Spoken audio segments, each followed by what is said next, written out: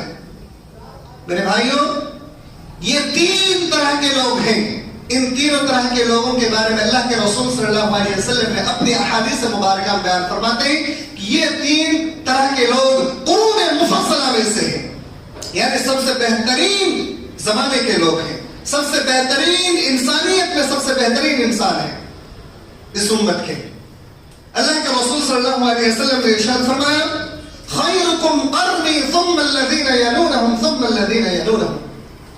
اللہ کے رسول صلی اللہ علیہ وسلم ارشاد فرماتے ہیں کہ تم میں سے سب سے بہترین لوگ وہ لوگ ہیں جو ابھی آج میرے سامنے جو میرے صحابہ ہیں۔ خیرکم قرنی، یہ میرا زمانہ، اس زمانے کے لوگ سب سے بہترین لوگ ہیں۔ خیرکم قرنی، پھر اس کے بعد ثم الذین یلونہم، اس کے بعد کے لوگ، ثم الذین یلونہم، اس کے بعد کے لوگ، یعنی صحابہ کرام کے بعد تابعین، تابعین کے بعد تبع تابعین۔ یہ تین زمانہ ہے، اور تین زمانے کے لوگ قرون مفضلہ میں سے ہیں، اور یہی سلف صالحین لوگ ہیں، اور یہ وہ لوگ ہیں جو قرآن اور حدیث کو صحیح ڈھنگ سے اپنے انداز میں قرآن و سنت کو سمجھنے کی کوشش کیے اور پھر لوگوں تک پہنچانے کی بھی کوشش کی۔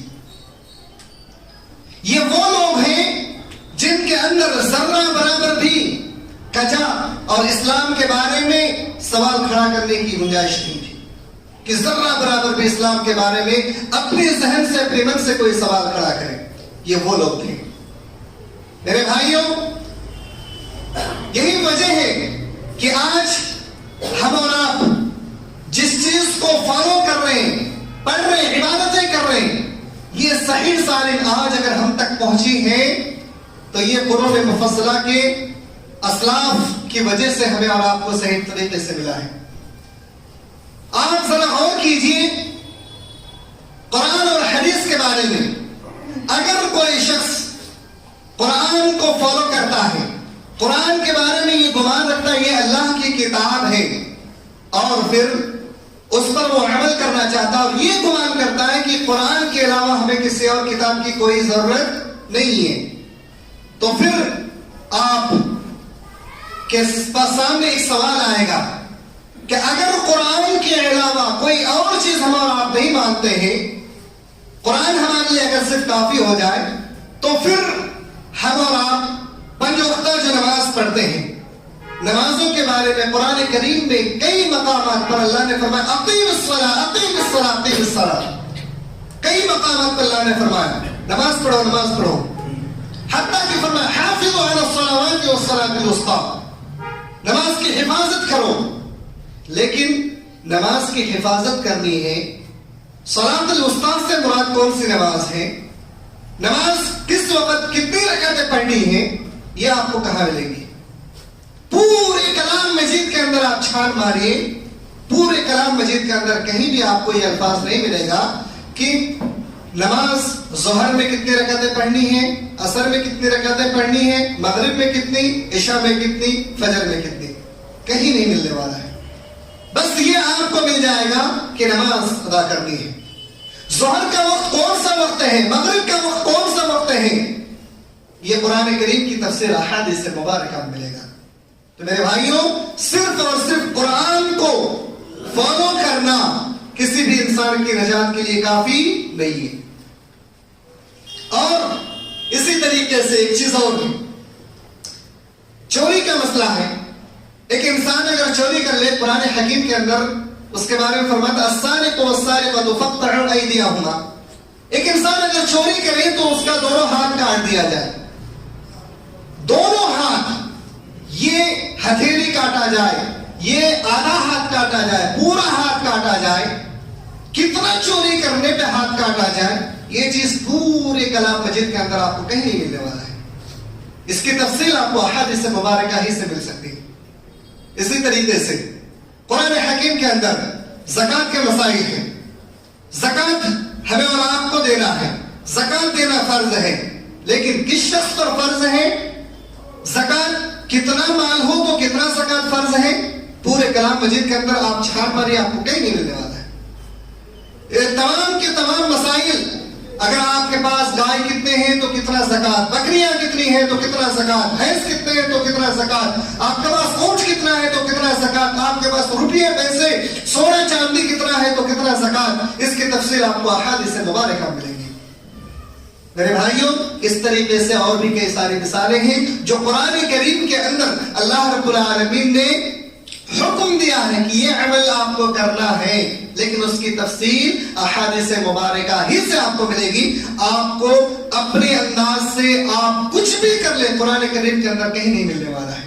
تو پھر جو شخص یہ کہے کہ میں اہل قرآن ہوں، یعنی میں صرف قرآن کو فالو کروں گا، تو کیا وہ شخص حق پہ ہو سکتا ہے؟ کیا وہ صحیح سے اسلام کو سمجھ سکتا ہے؟ کیا وہ صحیح اللہ رب العالمین کی عبادت کر سکتا ہے؟ یقیناً نہیں کر سکتا ہے. تو قرآن کو سمجھنے کے لیے احادیث مبارکہ کی ضرورت ہے. احادیث مبارکہ کو سمجھنے کے لیے سلف صالحین کا طریقہ ہونا ضروری ہے. اگر ان کے طریقے کو ہم اور آپ فالو نہ کریں تو حدیث کو ہم نہیں سمجھ سکتے ہیں، کبھی نہیں سمجھ سکتے ہیں. اس لیے اللہ نے فرمایا والسابقون الاولون من المهاجرين والانصار والذين اتبعوهم باحسان، جو ان کے ساتھ احسان کے ساتھ اتقان کے ساتھ اس کی اتباع کرے. سلف صالحین کی احسان کے ساتھ اتباع کرنا ضروری ہے.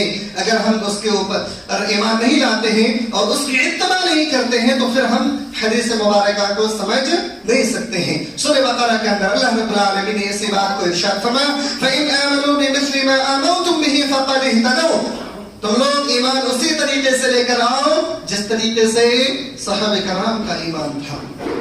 اگر ویسا ایمان ہے فقط اہتدوا، تو ہدایت یافتہ ہو جاؤ گے، کامیاب ہو جاؤ گے. اور تمہارا ایمان ویسی نہیں ہے تو تم کبھی کامیاب نہیں ہو سکتے ہیں.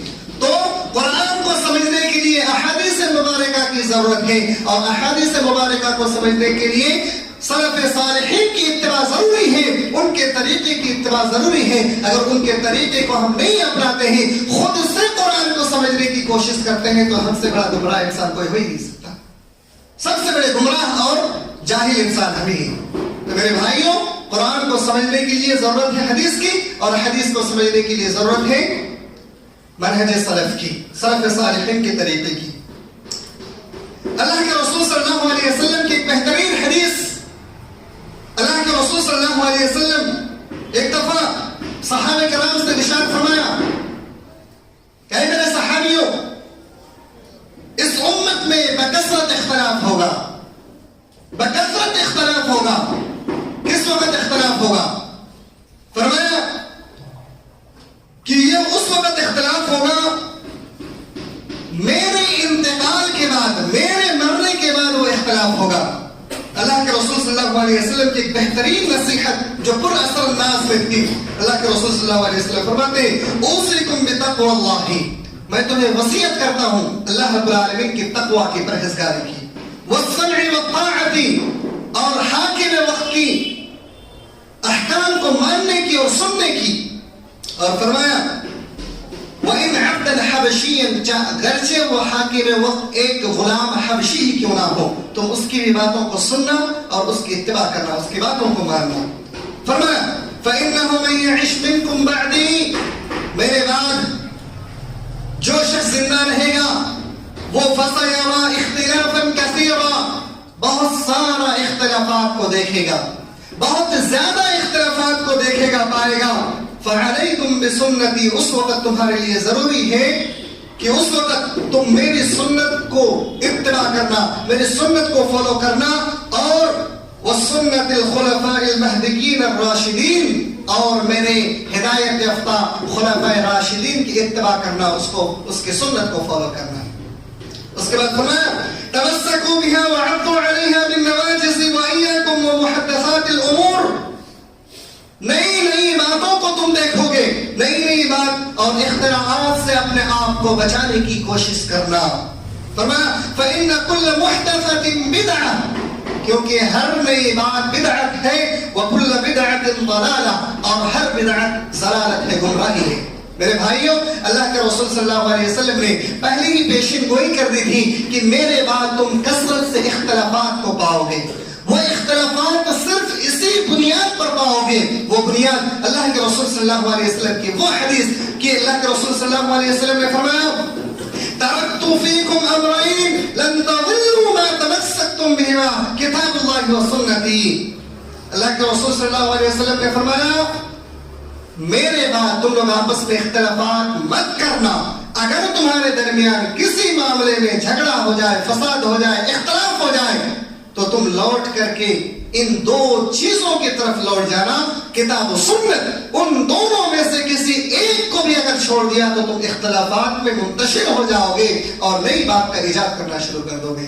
میرے بھائیوں، آج کے اس پرفتن دور میں بہت سارا اختلافات صرف اور صرف اسی وجہ سے ہے کہ لوگوں نے قرآن کو سمجھنے کی کوشش کی احادیث مبارکہ کے بغیر، اور احادیث کو بھی سمجھنے کی کوشش کی سلف صالحین کے طریقہ کار کو چھوڑ کر کے اپنے انداز میں، اپنے طریقے سے اس کا معنی خود سے ٹرانسلیٹ کیا، عربی کو اپنی زبان میں ترجمہ کر کے ٹرانسلیٹ کر کے سمجھنے کی کوشش کی، سلف صالحین کے طریقے کو چھوڑا اور پھر وہ لوگ گمراہ ہو گئے اور دن بہ دن نئی نئی بدعات ایجاد ہوتا چلا گیا. تو میرے بھائیوں، یہ وہ حدیث ہے جس کے بارے میں اللہ کے رسول صلی اللہ علیہ وسلم نے پہلی پیشن گوئی کر دی تھی اور یہ بھی بتلا دیا تھا یہ دو چیزیں تمہارے درمیان ہیں، ان دونوں میں سے کسی ایک کو بھی مت چھوڑنا. آج جتنے بھی نئے نئے فرقے آپ کی نظروں کے سامنے ہیں، ان تمام فرقوں میں اگر آپ نظر دوڑائیں تو ان کے اندر یا تو وہ حدیث کے بغیر قرآن کا معنی و مفہوم سمجھنے کی کوشش کی ہے، یا پھر حدیث کو شامل تو کیا لیکن سلف صالحین کے طریقے کو انہوں نے چھوڑ دیا، اس لیے وہ گمراہ ہو گئے اور پھر اس کو حق بات سمجھنے کی بھی توفیق نہیں مل رہی ہے کہ وہ حق بات کو کسی طریقے سے سمجھنے کی کوشش کریں. میرے بھائیوں، ایسے پرفتن دور کے بارے میں کہ اللہ کے رسول صلی اللہ علیہ وسلم کی حدیث ہے. اللہ کے رسول صلی اللہ علیہ وسلم نے ارشاد فرمایا کہ بدأ الاسلام غریبا، اسلام کی ابتدا غربت سے ہوئی ہے، حالت غربت سے اسلام کی ابتدا ہوئی ہے. وسيعود غریبا كما بدأ، اور قریب ایک وقت آئے گا پھر سے اسلام غریب ہو جائے گا، اجنبی ہو جائے گا، اسلام کو کوئی جانے گا پہچانے گا نہیں. فطوبى للغربا، لیکن اس وقت کے غریب لوگوں کے لیے بشارت ہو، خوشخبری ہو. صحابہ کرام نے عرض کیا اے اللہ کے رسول صلی اللہ علیہ وسلم، وہ غربا جو کون ہے؟ فرمایا ومن الغربا یا رسول اللہ، وہ غربا کون ہے؟ اللہ کے رسول صلی اللہ علیہ وسلم نے فرمایا الذين يصلحون اذا افسد الناس. اللہ کے رسول صلی اللہ علیہ وسلم نے فرمایا جب لوگ فساد مچانے لگے، ان فساد مچانے والے لوگوں کی وہ لوگ اصلاح کرنے کی کوشش کریں. میرے بھائیوں، آج ہم میں سے جو بھی شخص فسادی انسان کی اصلاح کرنے کی کوشش کرتا ہے، یقیناً وہ اسلام کے لیے بڑی کوشش اور محنت کر رہا ہے، اسلام کے لیے بڑی اس کی اجتہاد ہے، کوشش ہے. میرے بھائیوں، یہ آج کے اس پرفتن دور میں اگر دیکھیں تو یہ وہ وقت آ گیا ہے کہ لوگ اسلام پھر سے غریب ہونے لگا ہے اور اسلام کے ماننے والے لوگ بھی بہت غریب ہو چکے ہیں. اسلام کی باتوں کو لوگ سمجھنے کی کوشش نہیں کرتے ہیں اور پھر قرآن کا معنی و مفہوم خود سے سمجھنے کی کوشش کرتے ہیں. میرے بھائیوں، آپ کو چند ایسے مذاہب کے بارے میں بتلا دوں جن لوگوں نے صرف اور صرف گمراہ ہوئے اسی وجہ سے کیونکہ ان لوگوں نے قرآن کو خود سے سمجھنے کی کوشش کی اور انہوں نے احادیث مبارکہ کو چھوڑ دیا. اور اگر کسی نے احادیث کو لینے کی بھی کوشش کی تو اس میں اپنے عقل کے گھوڑے کو دوڑایا اور سلف صالحین کے طریقے کو چھوڑ دیا. میرے بھائیوں، میں آپ کو بتا دوں، نمبر 1 پر آج کے دور میں جو سب سے خطرناک فطرہ ہے وہ اسراریت کا فطرہ ہے.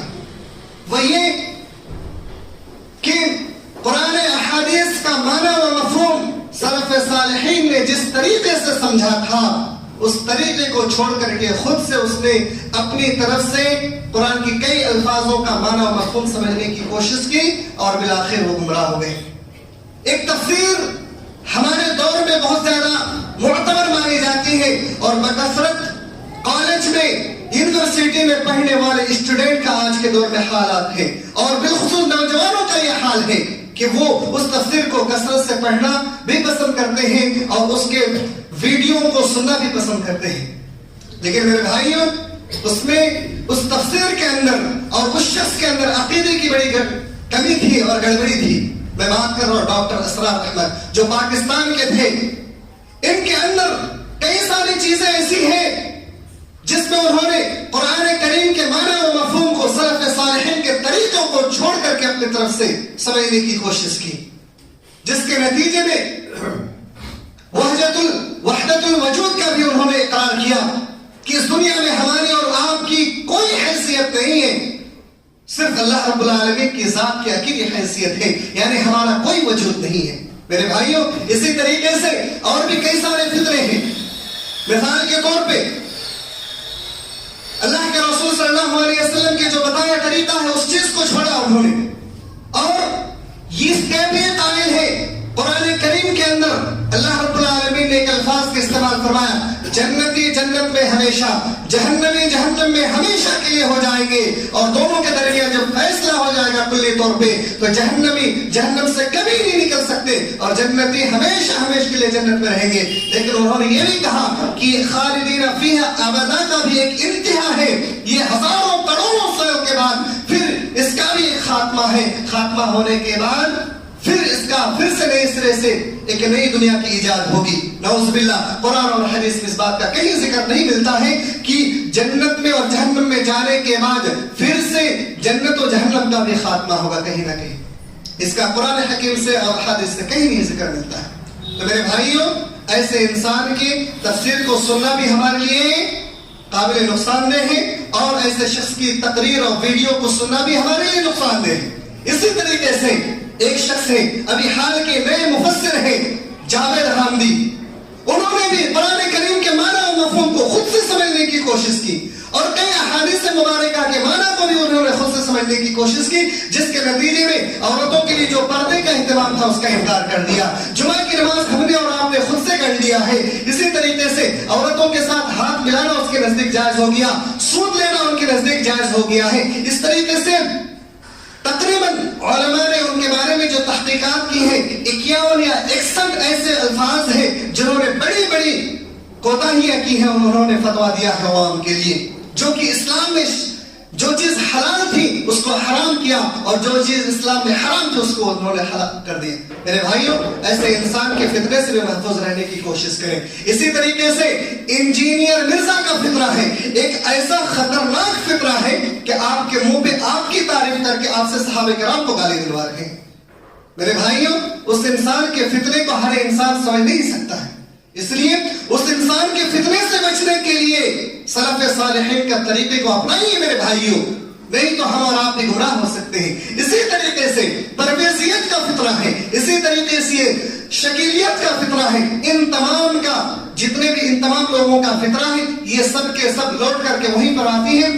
ان دونوں نے ان تمام لوگوں نے کہیں نہ کہیں احادیث مبارکہ کے طرح احادیث مبارکہ کو قرآن کے سمجھنے کے لیے ساتھ میں نہیں رکھا، یا پھر احادیث مبارکہ کو اگر ساتھ میں رکھا تو سلف صالحین کے طریقے کو چھوڑا. اس لیے ان لوگوں نے گمراہ ہونے کا دعویٰ کیا اور لوگوں کے سامنے غلط فتویٰ بھی دیے اور لوگ گمراہ ہو رہے ہیں. میرے بھائیوں ایسے لوگوں کے فتنے سے محفوظ رہنے کی کوشش کریں، اور یہ کوشش کریں کہ آج کی اس پرفتن دور میں اپنا دامن کیسے ایسے پرفتن دور میں ایسے لوگوں سے کیسے بچا سکتے ہیں، اس چیز کی پورا کوشش کیجئے اور سلف صالحین کے طریقے کو اپنانے کی کوشش کیجئے. علماء حق کے پاس جا کر کے قرآن کے معنی و مفہوم کو بھی سمجھنے کی کوشش کریں، اپنی عقلی منطق کو لگانے کی کوشش نہ کریں. میرے بھائیوں جب لوگوں نے قرآن کا معنی اپنی عقل سے سمجھنے کی کوشش کی ہے تب تک لوگ گمراہ ہوئے ہیں اور گمراہ ہوتے چلے آ رہے ہیں اور آگے بھی گمراہ ہوتے چلے جائیں گے. اس لیے قرآن کا معنی و مفہوم کو خود اپنے عقل سے نہ سمجھیں. جو معنی و مفہوم اللہ رب العالمین نے اپنے نبی کو سکھلایا، نبی نے صحابہ کو سکھلایا، صحابہ نے تابعی کو، تابعی نے تبع تابعی کو، یہ سلسلہ جو ہم تک آج چلتا آیا ہے اس طریقے کو اپنائیے میرے بھائیوں. دوسرا طریقے کو چھوڑیے، چاہے کوئی انسان کتنا ہی فصیح اور بلیغ انداز میں آپ کو کیوں نہ بیان کر رہا ہو، کیوں نہ آپ کو ایسے ایسا بیان دے رہا ہو کہ اس کے بیان کو سن کر کے دل میں سکون ملے، بہت ہی اچھا معلوم ہو، اس کے بیان کو سننا بھی بند کر دیجئے، کیونکہ اس کے اچھے بیانات میں آپ پھنس کر کے گمراہ ہو سکتے ہیں، اپنا ایمان کو بھی خراب کر سکتے ہیں، ہو نہ ہو ہم اور آپ بھی اللہ کے رسول صلی اللہ علیہ وسلم کو اور صحابہ کرام کو بھی برا بھلا کر سکتے ہیں، اور بالآخر اللہ رب العالمین کا بھی انکار کر سکتے ہیں۔ اس لیے میرے بھائیوں، ان کے طریقے کو چھوڑیے، منہج سلف کے طریقے کو اپنائیے، قرآن و حدیث کے طریقے کو اپنائیے، اللہ کے بتائے ہوئے طریقے کو اپنائیے، صحابہ کرام کے طریقے کو اپنائیے، پھر انشاءاللہ آپ کامیاب ہو سکتے ہیں۔ اللہ رب العالمین سے دعا ہے کہ اللہ العالمین ہم تمام لوگوں کو اس پرفتن دور میں اپنا دامن بچائے رکھنے کی توفیق عطا فرما۔ الہ العالمین آج کے اس پرفتن دور میں ہمیں قرآن و حدیث کو صحیح منہج سلف کے طریقے سے سمجھنے کی توفیق عنایت فرما۔ الہ العالمین آج کے خطبے میں مجھ ناچیز سے اگر کوئی غلطی ہوئی ہو یا اللہ اس کی بھی اصلاح فرما، یا اللہ ہم سب کی مغفرت